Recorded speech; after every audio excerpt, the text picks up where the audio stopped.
Good morning to all. आज हम लोग जो टॉपिक करने वाले हैं that is convex mirror. Convex mirror की क्या क्या प्रॉपर्टीज होती है और वो किस तरह से इमेज का फॉर्मेशन करता है।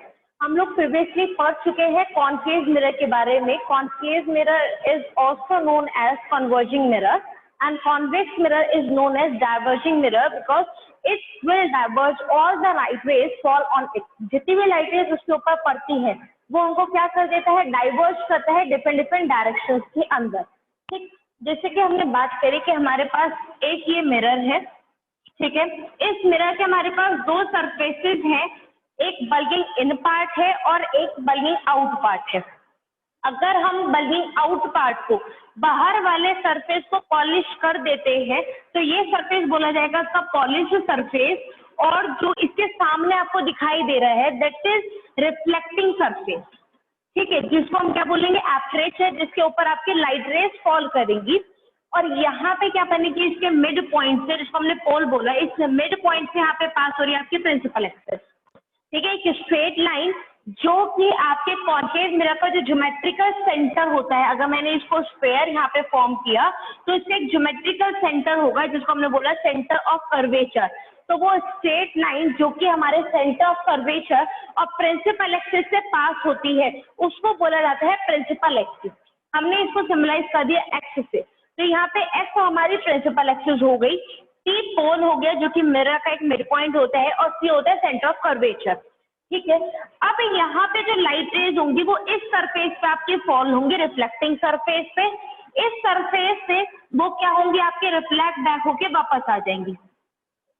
ठीक, अभी आप ये देख पा रहे होंगे कि जितनी भी लाइट रेज इंसिडेंट हो रही है इस सरफेस पे वो सब रिफ्लेक्ट होके एक ही पॉइंट पे आपकी कन्वर्ज हो रही है। तो इसीलिए इसको बोला जाता है आपका कन्वर्जिंग मिरर, या फिर हम इसको बोल सकते हैं कॉन्केव मिरर। और इसके बारे में हम लोगों ने पहले पढ़ लिया था कि कॉन्केव मिरर क्या करता है, जितने भी लाइट रेज है उनको कन्वर्ज कर देता है अंदर के पॉइंट पे। दूसरी चीज कि आपका कन्वर्जिंग मिरर के अंदर, कॉन्केव मिरर के अंदर जो बल्गिंग आउट पार्ट है, जो बाहर की तरफ उभरा हुआ पार्ट है वो पॉलिश होता है, और जो अंदर की तरफ रिफ्लेक्टिंग सरफेस है वो एज बिहेव करता है एपरेचर की तरह, जिससे आपकी लाइट रेज फॉल हो सकती है। इसी तरह से अगर मैंने क्या किया, इसकी ऑपोजिट चीज कर दी। ऑपोजिट का मतलब हुआ कि आपने, ये हमारा मिरर है और इसका जो बल्गिंग आउट पार्ट है उसको हमने अनपॉलिश छोड़ा, वो अब आपका बिहेव कर रहा है रिफ्लेक्टिंग सरफेस की तरफ, और जो इसका इनर पार्ट है उसको हमने कर दिया पॉलिश। तो ये बन जाएगा हमारा पॉलिश सरफेस, और आपका जो बाहर की तरफ उभरा हुआ पार्ट दिखाई दे रहा है ये मिलेगा, इसको बोला जाएगा आपका रिफ्लेक्टिंग सरफेस, या फिर क्या बोल सकते हैं एपरेचर, जिसके ऊपर आपकी लाइट रेज फॉल करेंगी। ठीक है, दूसरी चीज, अब यहाँ पे कौन कौन से पॉइंट्स होंगे वो देख लेते हैं। अगेन मिरर का जो हमारा मिड पॉइंट है इसको बोला जाएगा पोल। ठीक है, यहाँ पे देखिए अगर इसको आप इस तरह से स्फेयर फॉर्म करते हैं तो इसका जो सेंटर होगा वो इसकी इस बैक साइड से लाई करेगा कहीं ना कहीं। तो यहाँ पे बोला ये हो गया इसका सेंटर ऑफ कर्वेचर। तो जो लाइन सेंटर ऑफ कर्वेचर और पोल से पास होती हुई जाएगी स्ट्रेट लाइन, वो बनी हमारी प्रिंसिपल एक्सिस। तो यहाँ से हमने एक स्ट्रेट लाइन को ड्रॉ कर दिया, ये centre of curvature that is pole. ठीक है, अभी तक कॉन्केव मिरर में क्या हो रहा था कि आपका सेंटर ऑफ कर्वेचर, फोकस, ये सारे पॉइंट जो रिफ्लेक्टिंग सरफेस है उसके सामने की तरफ आ रहे थे, उसके फ्रंट साइड पे आ रहे थे जहाँ पे ऑब्जेक्ट को रखा जा रहा था। बट कॉन्वेक्स के अंदर क्या हो गया, चीज ऑपोजिट हो गई है। कॉन्वेक्स के अंदर ये हमारा मिरर है, ये इसकी पॉलिश सरफेस है, पॉलिश सरफेस के सामने की तरफ आपका सेंटर ऑफ कर्वेचर बनेगा। ठीक है, जैसे हम एक स्फेयर की बात करते हैं, ये स्फेयर है, ये इसका सेंटर है। ठीक, अगर आप सर्कमफ्रेंस टू सर्कमफ्रेंस ज्वाइन कर दो और लाइन पास होती है सेंटर से, तो उसको बोला जाता है, यहाँ से आता है पूरा डायमीटर। ठीक, और इसका हाफ क्या बनता है, हमारे पास रेडियस बनता है। तो इसी तरह से हम ये बोल सकते हैं कि हमारे पास कर्वेचर ये वाला पार्ट है जो सरफेस की तरह बिहेव कर रहा है, और ये हो गया इसका सेंटर। तो सेंटर से इस सर्कमफ्रेंस तक टच होने वाला जो डिस्टेंस है वो बन जाएगा हमारा रेडियस ऑफ कर्वेचर, क्योंकि इसको बोल रहे हैं सर्कमफ्रेंस ऑफ कर्वेचर, और ये डिस्टेंस बन गया रेडियस ऑफ कर्वेचर। तो रेडियस ऑफ कर्वेचर का जो मिड पॉइंट होता है, या फिर आप ये बोल सकते हैं the mid point of centre of curvature and pole is known as focus. वो पॉइंट क्या बोला जाता है, फोकस। तो ये सेंटर ऑफ कर्वेचर है, ये पोल है, इसका मिड पॉइंट हो गया यहाँ पे, इसको बोला हमने फोकस। तो अगर आप कॉन्केव मिरर और कॉन्वेक्स मिरर को कंपेयर करते हैं, तो कॉन्केव मिरर में ये सारी चीज होती थी आपका इधर फ्रंट साइड पे, यहाँ पे सेंटर ऑफ कर्वेचर होता था, यहाँ पे फोकस और यहाँ पे पोल, ठीक। इधर की तरफ रिफ्लेक्टिंग सरफेस था, लाइट इधर से आपका इंसिडेंट होती थी और इधर ही रिफ्लेक्ट होकर अंदर की तरफ आ जाती थी। बट कॉन्वेक्स के अंदर क्या हो रहा है, ऑपोजिट हो रहा है। कॉन्वेक्स के अंदर आपका सेंटर कर्वेचर, फोकस, ये सब कुछ लाई करेंगे आपका पॉलिश पार्ट की साइड पे। तो यहाँ पे ऑब्जेक्ट रखने के लिए हमारे पास डिफरेंट डिफरेंट पोजीशन नहीं होंगी, सिर्फ और सिर्फ मैक्सिमम 2 पोजीशन हो सकती है। यहाँ पे हम ऑब्जेक्ट को रखते थे, क्या फोकस पे भी हमने ऑब्जेक्ट को रख दिया तो उसकी इमेज कहाँ पे फॉर्म होगी, या फिर हमने ऑब्जेक्ट को सेंटर ऑफ कर्वेचर और फोकस के बीच में रख दिया तो इमेज फॉर्म कहाँ पे होगी, या फिर सेंटर ऑफ कर्वेचर पे रखा इसके पीछे। कॉन्केव के अंदर जैसे हम 6 इमेज फॉर्मेशन करते थे, 6 डिफरेंट ऑब्जेक्ट की पोजीशन थी, क्योंकि हमारे पास डिफरेंट डिफरेंट पॉइंट थे। बट कॉन्वेक्स के अंदर हमारे पास कोई पॉइंट नहीं है। क्यों? क्योंकि ऑब्जेक्ट आप इधर तो रख नहीं सकते जिधर पॉलिश्ड है, सेंटर ऑफ कर्वेचर, फोकस, इन दोनों के बीच में यहाँ तो नहीं रख सकते क्योंकि यहाँ पे पॉलिश सरफेस है। अगर आपने ऑब्जेक्ट को रखा तो दिखाई ही नहीं देगा, क्योंकि वहां से जो लाइट रेज निकलेंगी वो पॉलिश सरफेस पे जाएगी और वो पॉलिश सरफेस उन लाइट रेज को क्या कर लेगा, अब्सॉर्ब कर लेगा, वो उनको रिफ्लेक्ट नहीं करेगा। तो इसलिए हमें ऑब्जेक्ट को रखना पड़ेगा हमारे रिफ्लेक्टिंग सरफेस की तरफ, और रिफ्लेक्टिंग सरफेस के पास हमारे पास कोई डिफरेंट पॉइंट नहीं है। सिर्फ आप ये बोल सकते हो कि when an object is placed in front of the mirror, एक पॉइंट तो क्या होगा कि अगर हमने ऑब्जेक्ट को मिरर के सामने कहीं पे भी रख दिया, ठीक है, या फिर दूसरी चीज अगर वो बहुत लार्ज डिस्टेंस हो गया तो हम क्या बोल सकते हैं कि हमने ऑब्जेक्ट को कहाँ पे रखा है, इंफिनिटी पॉइंट पे रख दिया है। तो यहाँ से कॉन्वेक्स के अंदर हमारे सिर्फ 2 ही इमेज फॉर्मेशन आते हैं। First, when object is placed in front of the mirror, and second one is when object is placed at any point in front. ठीक है, इंफिनिटी किसी पॉइंट पर अगर ऑब्जेक्ट रखा है तो वहां पे उसका इमेज फॉर्मेशन करना, या फिर आपका object in front of the mirror रखा है कहीं पे, उसका इमेज फॉर्मेशन करना। तो 2 ही फॉर्मेशन आते हैं। अब बात आती है कि इमेज फॉर्मेशन के लिए, जैसे यहाँ पे कॉन्केव के अंदर जो रेज जाती थी, जो इंसिडेंट रेज थी, वो किस तरह से रिफ्लेक्ट होकर आएंगे, हमने उसके लिए रूल पढ़े थे। इसी तरह से वो सेम रूल आते हैं हमारे कॉन्वेक्स के लिए कि आप कौन कौन से रेज को इंसिडेंट कराएंगे और वो किस डायरेक्शन में जाके क्या होंगी, आपका रिफ्लेक्ट होके वापस आएंगी। कॉन्केव के अंदर सारी रेज अंदर की तरफ कन्वर्ज हो रही थी, इसलिए हमने इसको कन्वर्जेंट मिरर बोला। बट यहाँ पे क्योंकि बाहर की तरफ उभरा हुआ पार्ट है इस तरह से, तो जो भी लाइट है इसके ऊपर पड़ेगी वो क्या होगी कि अंदर की तरफ में जाके वो डिफरेंट डायरेक्शन में फैल जाएगी। और फैलने वाली टर्म को क्या बोलते हैं हम लोग, डाइवर्ज। ठीक है, तो हम ये बोल सकते हैं कि अगर आपका कोई लाइट रेज इस सरफेस के ऊपर पड़ती है, जो बल्कि आउट पार्ट है, वो डिफरेंट डिफरेंट डायरेक्शंस में डाइवर्ज हो जाएगी, फैल जाएगी। इसीलिए हम कॉन्वेक्स मिरर को बोलते हैं डाइवर्जेंट मिरर। इसको बोला जाता है डाइवर्जेंट मिरर क्योंकि जितनी भी रेज इसके ऊपर इंसिडेंट होती हैं वो उनको डिफरेंट डायरेक्शन में क्या कर देगा, इस तरह से रिफ्लेक्ट कर देगा, वो डिफरेंट डायरेक्शन में डाइवर्ज हो जाएंगी। तो इसीलिए इसको डाइवर्जेंट मिरर बोला जाता है।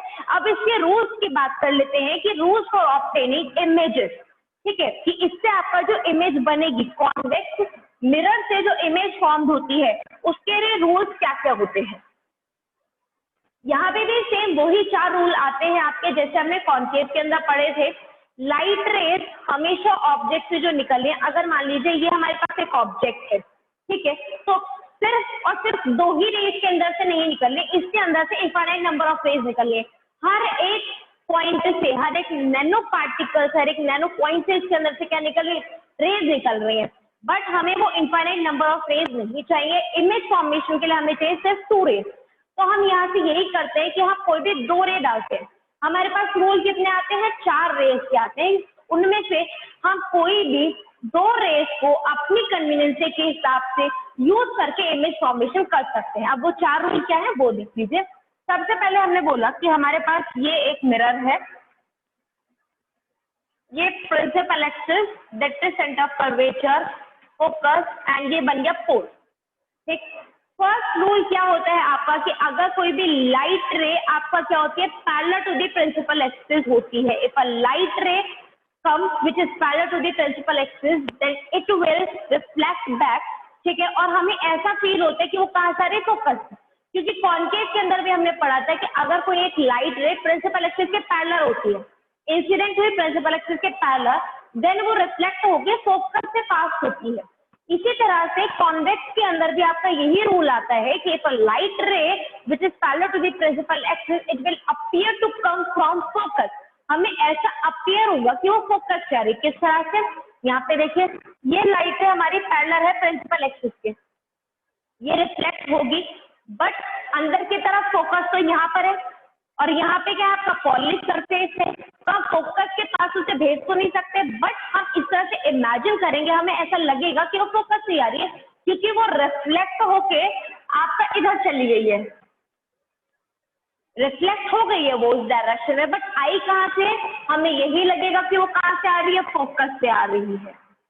दूसरी चीज, क्योंकि इधर पॉलिश सरफेस है तो इधर जितनी भी रेज बनाएंगे हम डॉटेड लाइट रे से उसको शो करेंगे, उसको डिनोट करेंगे, क्योंकि हम सिर्फ ये दिखाना चाह रहे हैं कि वो लाइट रे वहां पे ऐसा अपीयर हो रही है, एक्चुअल में नहीं है, सिर्फ हम इमेजिन कर पा रहे हैं कि अगर कोई भी लाइट रे पैरेलल होती है प्रिंसिपल एक्सिस के तो वो हमेशा फोकस से रिफ्लेक्ट होती है, बट क्योंकि यहाँ पे पॉलिश सरफेस है तो एक्चुअल में फोकस पे नहीं जाएगी, तो हम ये बोलेंगे कि वो अपीयर हमें ऐसा हो रहा है कि वो फोकस से ही आ रही है और फोकस से आके वो क्या हो गया, आपके स्ट्रेट रिफ्लेक्ट हो गई है। So that is first rule, कि when a light ray which is parallel to the principal axis then it will reflect and appear to come from the focus, हमें ऐसा अपीयर होगा कि वो फोकस से जा रही है, ये हो गया आपका फर्स्ट रूल। सेकेंड रूल होता है आपका कि हमने ये कॉन्वेक्स मिरर बनाया, यहाँ पे हमारे पास principal axis, pole, focus and centre of curvature.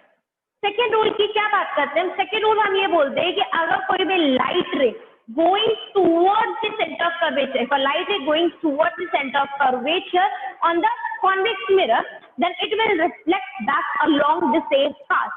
अगर कोई भी एक लाइट रे आपका सेंटर ऑफ कर्वेचर की तरफ आ रही है, सेंटर ऑफ कर्वेचर पे इंसिडेंट हो रही है, तो जिस पाथ पे वो लाइट रे आई है वो उसी पाथ से आपका वापस चली जाती है। ये रूल कॉन्केव के अंदर भी था, सारे ये चारों रूल आपके कॉन्केव के अंदर भी पढ़े, सिर्फ डायरेक्शन जो है रिफ्लेक्ट होने की वो यहाँ पे थोड़ा सा वेरी कर जाएगी कॉन्केव की कंपैरिजन में। तो यहाँ पे हमें बोला कि हमारे एक लाइट रे है जो कि कहाँ पे हमें लग रहा है, कहाँ पे इंसिडेंट हो रही है, किधर जा रही है, towards the centre of curvature. ये रहा सेंटर ऑफ कर्वेचर, हमने डॉटेड लाइन से यहाँ पे दिखा दिया, सेंटर ऑफ कर्वेचर की तरफ जा रही है, तो जिस डायरेक्शन में वो आ रही थी उसी डायरेक्शन में क्या होगी, ये लाइट रे आपकी वापस चली जाएगी। So that is second rule कि if a light ray is going towards the center of curvature on a convex mirror then it will reflect back on the same path। तो कहाँ पे जाएगी, उस सेम पाथ से वापस चली जाएगी। सेंटर ऑफ कर्वेचर की तरफ आ रही थी तो जिस रास्ते पे आई है, जिस पाथ पे आई है वो उसी पाथ पे चली जाएगी, उसका इंसिडेंट की डायरेक्शन और रिफ्लेक्शन की डायरेक्शन दोनों सेम होंगी। That is second rule. Next आते हैं हम लोग थर्ड रूल की बात करते हैं। थर्ड रूल के अंदर होता है,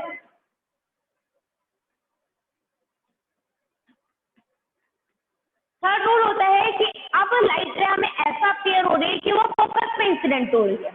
इस बार जो आपकी लाइट रे है वो जा रही है फोकस पे, तो रिफ्लेक्ट बैक करके कहाँ जाएगी, पैरेलल चली जाएगी to the principal axis. Just इसका रिवर्स, अगर प्रिंसिपल एक्सिस के पैरेलल आ रही थी फोकस पे अपीयर हुआ कि जैसे फोकस से रिफ्लेक्ट होकर आ रही है, और इस बार इस केस में क्या होगा कि हमें ऐसा लग रहा है वो लाइट रे कहाँ पे इंसिडेंट हुई है, फोकस पे इंसिडेंट हुई है।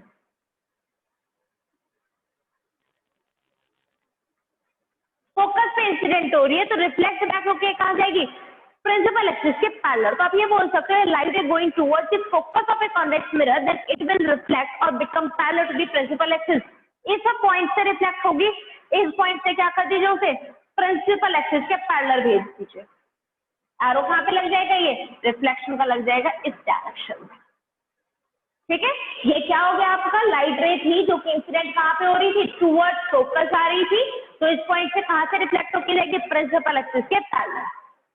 First rule, keep a light ray parallel to the principal axis then it will reflect and appear to come from the focus. ठीक ठीक है, अगर प्रिंसिपल एक्सिस के पैरेलल है तो हम ऐसा क्लियर होगा, फोकस से पास हो रही है। सेकेंड, अगर लाइट रे सेंटर ऑफ कर्वेचर की तरफ जा रही है तो जिस पास पे आई है उसी पास से वापस चली जाएगी। एंड थर्ड रूल, अगर कोई लाइट रे फोकस पे इंसिडेंट हो रही है, टुवर्ड्स फोकस जा रही है, तो कहाँ पे, प्रिंसिपल एक्सिस के पैरेलल चली जाएगी। एंड फोर्थ रूल इसके अंदर होता है आपका पोल वाला, कि अगर कोई लाइट रे आपका इंसिडेंट होती है पोल पे of a convex mirror, then it will reflect with the same angle of reflection. जैसे आपका जो एंगल इंसिडेंस था, जो एंगल ऑफ इंसिडेंस था, वही एंगल ऑफ रिफ्लेक्शन के साथ वो वापस चली जाएगी। ये मिरर फोकस और यहाँ पे पोल, तो जितने एंगल के साथ ये पोल पे इंसिडेंट हुई है एंगल आई, उतना ही एंगल आर बनते हुए ये लाइट क्या होगी आपकी, वापस चली जाएगी, रिफ्लेक्ट बैक हो जाएगी। That is fourth rule. ठीक है, तो ये 4 रूल होते हैं हमारे rule for obtaining image form of a convex mirror.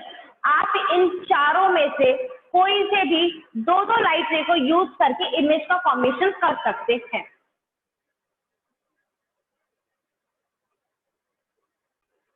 अब आता है कि कॉन्वेक्स मिरर के थ्रू हम किस तरह से इमेज का फॉर्मेशन कर सकते हैं।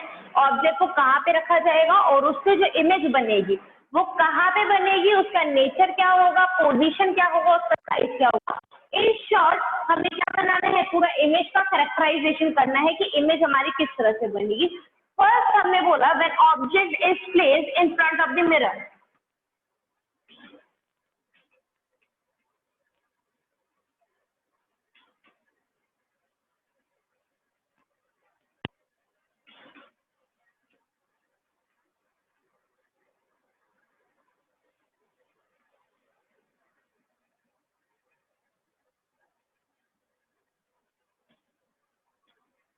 अगर हमारा ये मिरर है और ऑब्जेक्ट कहाँ पे रखा हमने, in front of the mirror, कहीं पे भी ऑब्जेक्ट रख दिया, इसको हमने नेम बोल दिया ए बी, तो उसका इमेज फॉर्मेशन कहाँ पे होगा।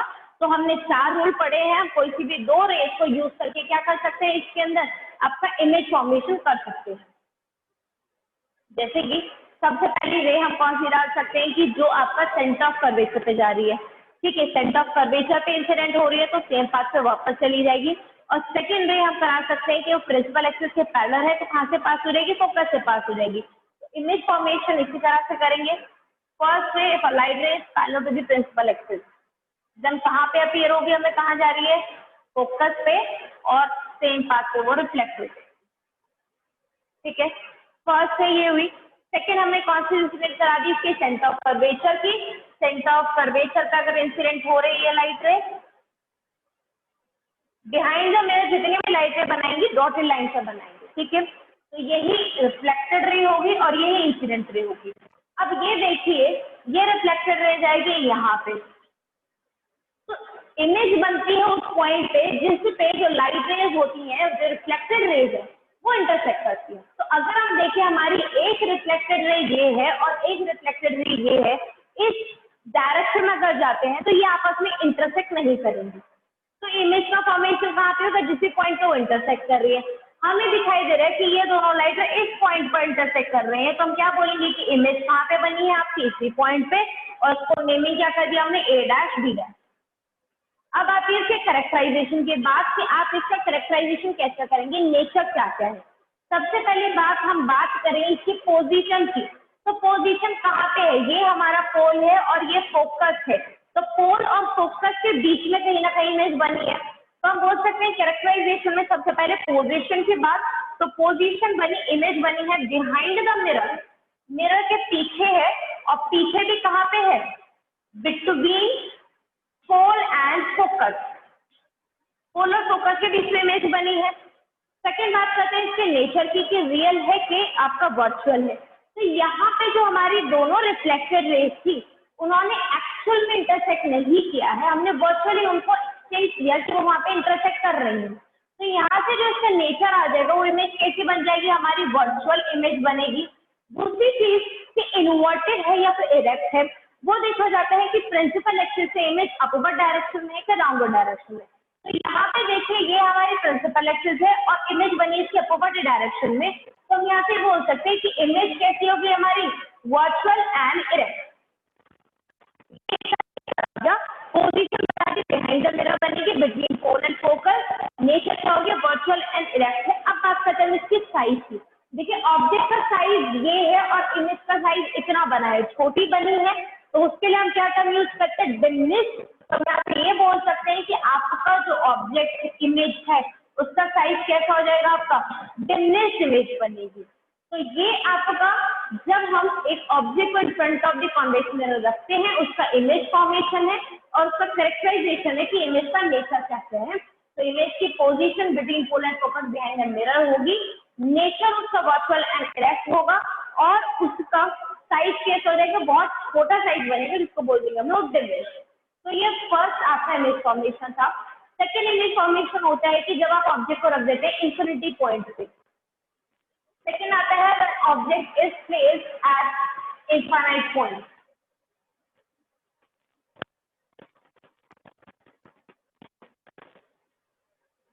उसके लिए मैं फॉर्मेशन किस तरह से करेंगे,